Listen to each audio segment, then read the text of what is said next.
Hello Dgens, I'm Nawel from Onchain and I'm gonna teach you how to take a token to the moon.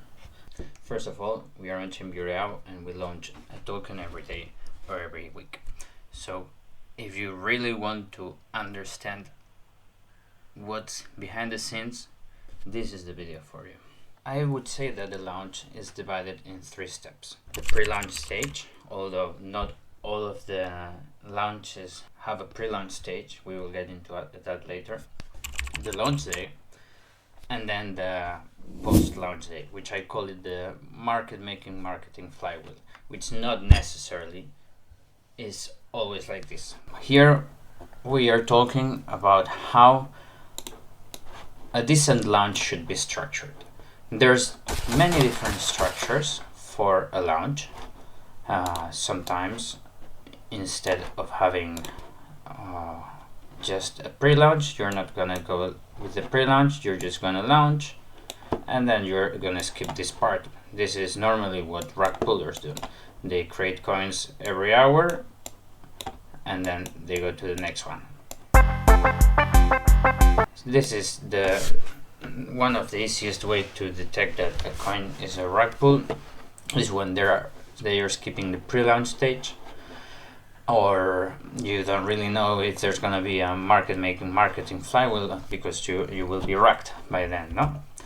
So let's get into how a normal launch works.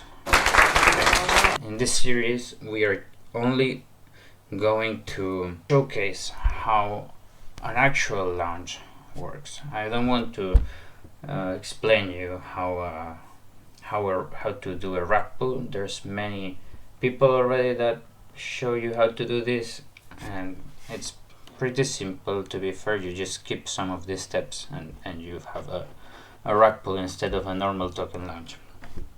So we're gonna divide this series in 3 stages.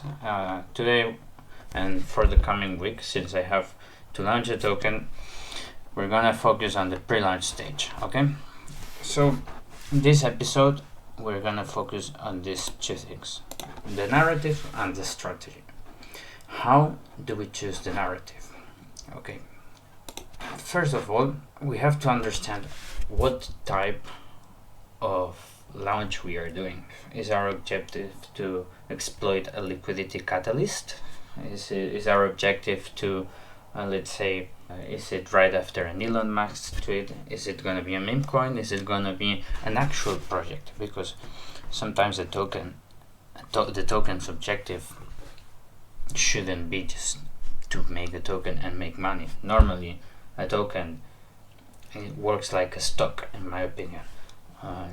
You try to get investors to invest into your token, so you can then reinvest the profits of the company into the token, which is what Hyperliquid does, for example, or what most central exchanges do. They grow the market cap of their token because it's like a competition. The higher the market cap, the more validation you have in the industry. So what are we trying to launch? Is it a meme coin? Is it a project token, a utility token? If our objective is to make money, but not just to rug pull, but actually make money to fund operations, this is where most of the tokens fail, because many tokens do an ICO or an IPO. I invested 20,000 and bought 21,000 tokens. Today my investment is worth 0. Now it's fallen to just 0.009. So people will consider your token a scam because you didn't have a good liquidity strategy, and that's what we're going to talk about. What's the liquidity strategy? Sometimes you have to define a range. Okay, let's say your order book, your initial launch is at 1. This is too thick. So your initial launch is at 1. If we sold, let's say, $1,000 to get the price all the way to 1.5, and we want to extract $300 for our marketing operations, that leaves us that between 1 and 1.5 all we can assign is $700, and that's the basics of how to not dump your token. When we decide the narrative, apart from the type of token, we have to understand that every single coin has a catalyst, either a natural catalyst or a forced catalyst. Let's review examples.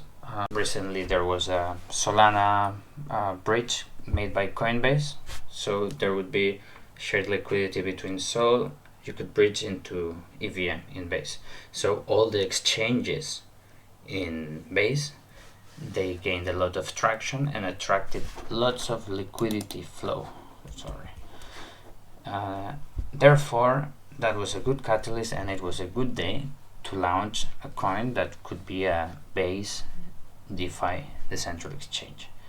For me, it's pretty clear though. I don't need to do any research of what I'm going to launch, because sometimes you get this buzz that something is gonna work.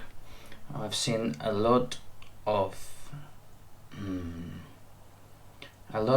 popularity in right movements in Europe and in Spain, so we are gonna do an anti-immigration coin.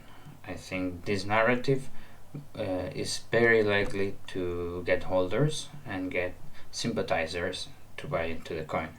First of all, because most of the people that are into crypto are liberal, and I'm not talking about woke, I'm talking about economic liberal, which is oftenly correlated with right-wing politics. So we're gonna launch an anti-immigration coin. That's the narrative. There's so many stupid ideas that for whatever reason work. You just need to know how to push the idea. Okay, so that's where the strategy comes.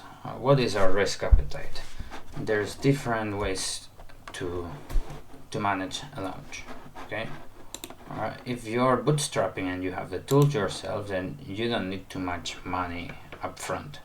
But if you're planning to do a very big launch, then you do need some money up front for different service providers. So what I define with risk appetite is, do we invest first and then cash out progressively, or do we launch, we cash out, we invest in marketing, we cash out, we invest in marketing with our profits? So that's the two ways. Sometimes these kind of launches can be very slow, but they're more risk averse, whereas this kind of launches can be very successful, take less time, but you're more prone to losing money. Okay, so those are the two kind of launches.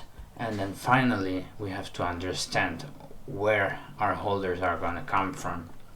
If it's a meme coin, then our holders are going to come from promoting in XYZ places, whereas if it's a DeFi coin, we will find it in other places. So the holder source, analyzing the holder source, is the most important bit to understand what we're going to do for growing the community. Okay, so for example, in an anti-immigration coin, STD, I'm not gonna say the full name of the coin because I don't want to promote anything. What our holder source are gonna be is 100 coins plus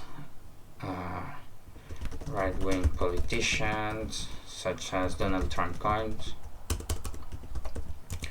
2 other anti-immigration coins, 3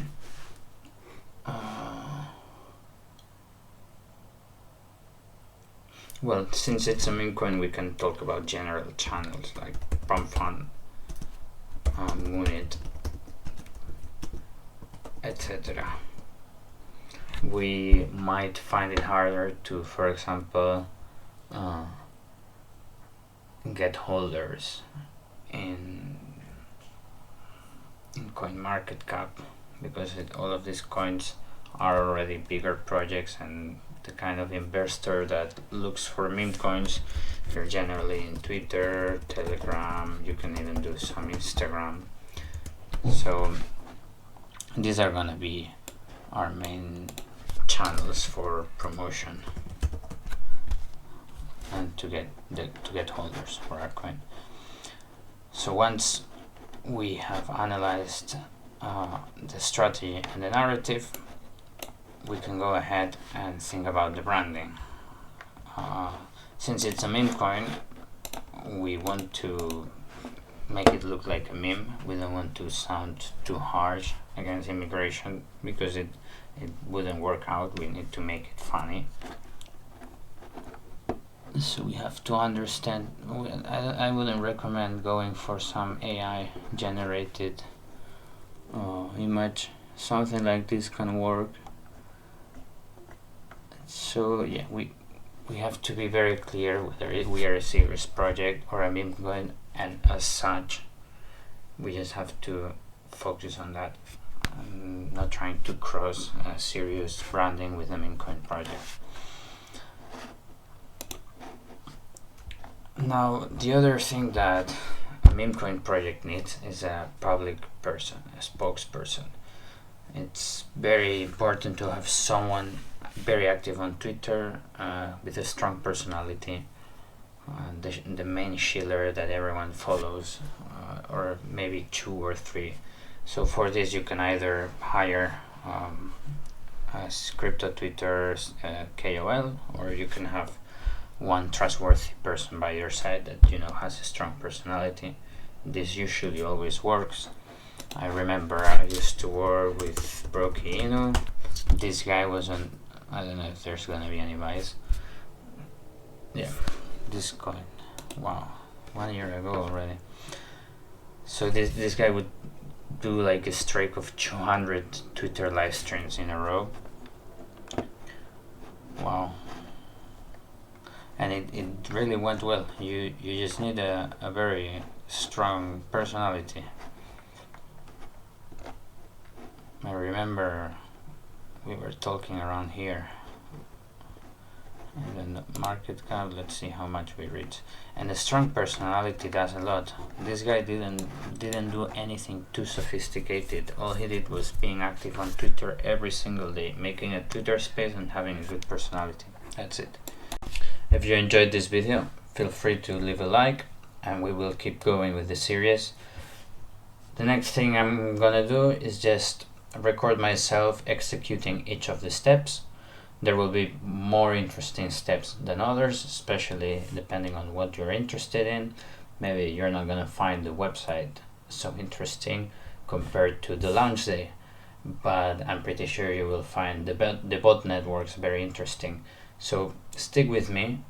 I'm not gonna promote the coin at all. I'm just gonna make a study on the ROI in this series. Thank you very much for watching. Goodbye.